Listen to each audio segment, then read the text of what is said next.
राजस्थान के निम्बाहेड़ा में आज सियासत के साथ विकास और राष्ट्रवाद का बड़ा संदेश देखने को मिला। केंद्रीय गृह मंत्री अमित शाह ने पूर्व प्रधानमंत्री अटल बिहारी वाजपेयी की प्रतिमा का न सिर्फ अनावरण किया बल्कि अटल जी को नमन किया और कार्यक्रम की शुरुआत में देव दर्शनों के जयकारे गूंजे। मंच से सीएम भजनलाल शर्मा ने अटल बिहारी वाजपेयी अमर रहे के नारों के साथ अपना संबोधन शुरू किया, तो वहीं अमित शाह ने मेवाड़ की वीर भूमि से अटल जी की राष्ट्रवाद, परमाणु शक्ति और जनजातीय विकास के योगदान को याद किया। मुख्यमंत्री भजनलाल शर्मा ने राजस्थान की करीब 8 करोड़ जनता की ओर से गृह मंत्री अमित शाह का अभिनंदन किया।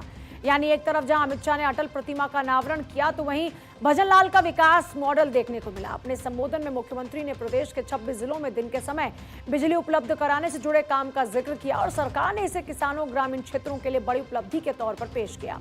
इसके बाद शाह ने मंच संभाला और कहा कि मेवाड़ की वीर भूमि पर आना और अटल जी की प्रतिमा का नमन करना उनके लिए सर्वोपरि है। उन्होंने प्रतिमा स्थापित करने वाले कार्यकर्ताओं का अभिनंदन किया, अटल बिहारी वाजपेयी के संघर्ष और राष्ट्र सेवा को याद किया। शाह ने कहा कि अटल जी ने संघर्ष किया, जेल गए, लाठियां खाई, कांग्रेस शासन के दौर के अत्याचार को सहा। शाह ने अटल जी को देश का पहला गैर कांग्रेसी प्रधानमंत्री बताया और कहा कि सत्ता में रहते हुए उन्होंने सिद्धांत नहीं छोड़े, विपक्ष में रहते हुए भी अपने सिद्धांतों से कोई समझौता नहीं किया। वहीं अमित शाह ने अटल सरकार के दौरान हुए पोखरण परमाणु परीक्षण को याद किया और कहा कि पूरी दुनिया के दबाव के बावजूद अटल बिहारी वाजपेयी ने भारत को परमाणु शक्ति बनाने का साहसिक फैसला लिया। अटल जी ने बाल्यकाल से ही राष्ट्रभक्ति के रास्ते पर चले। 40 साल तक 1957 से 1996 तक विपक्ष में रहे, मगर विचार राष्ट्रभक्ति का रहा, राष्ट्र प्रथम का रहा और ये विचार के आधार पर ही इनका जीवन चला। जेल में भी गए, लाठियां भी खाई, कांग्रेस के अत्याचारों को भी सहा, मगर कभी सिद्धांत नहीं छोड़ा। और जब अटल जी प्रधानमंत्री बने, देश में पहले ऐसे प्रधानमंत्री बने जो ना कभी कांग्रेस में रहे थे, ना कभी कांग्रेस में गए थे। गैर कांग्रेसी प्रधानमंत्री पहला बनने का गौरव श्री अटल बिहारी वाजपेयी को प्राप्त हुआ। जब वो प्रधानमंत्री बने, कई बड़े फैसले किए, बड़ी लंबी लिस्ट, मगर राजस्थान की भूमि पर मैं आया हूं तब कहना चाहता हूं, पोखरण में पूरे विश्व के दबाव के सामने न झुकते हुए भारत को परमाणु शक्ति बनाने का काम अगर किसी ने किया तो हमारे अटल बिहारी वाजपेयी जी ने किया।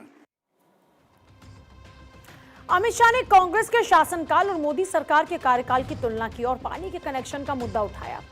कहा कि कांग्रेस के 70 साल के शासन में 11 लाख घरों तक पानी पहुंचा, जबकि पीएम मोदी के नेतृत्व में 12 साल में 68 लाख घरों तक पानी पहुंचाया गया। शाह ने इसे विकास की गति में बड़ा अंतर बताया। शाह ने स्वतंत्रता दिवस, वंदे मातरम को लेकर भी कांग्रेस पर निशाना साधा और कहा कि आजादी के 80 साल बाद पहली बार लाल किले की प्राचीर से ध्वजारोहण के साथ वंदे मातरम का गायन हुआ।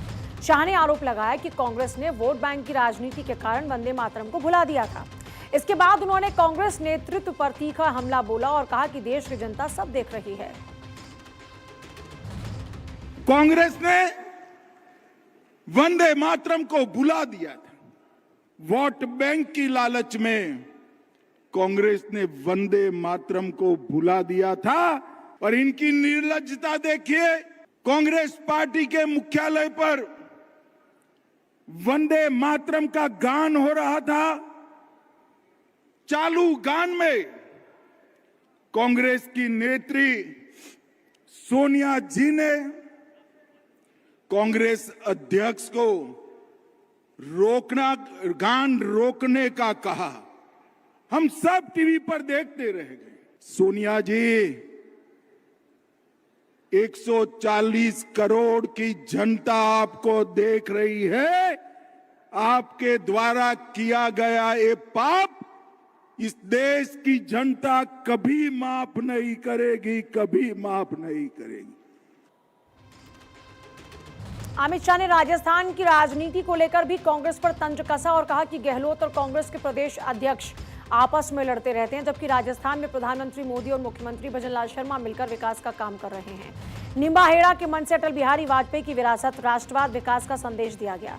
एक तरफ सीएम भजनलाल शर्मा ने राजस्थान के विकास कार्यों का ब्यौरा रखा, तो दूसरी ओर अमित शाह ने अटल सरकार के फैसलों को याद करते हुए कांग्रेस पर तीखा राजनीतिक हमला बोला।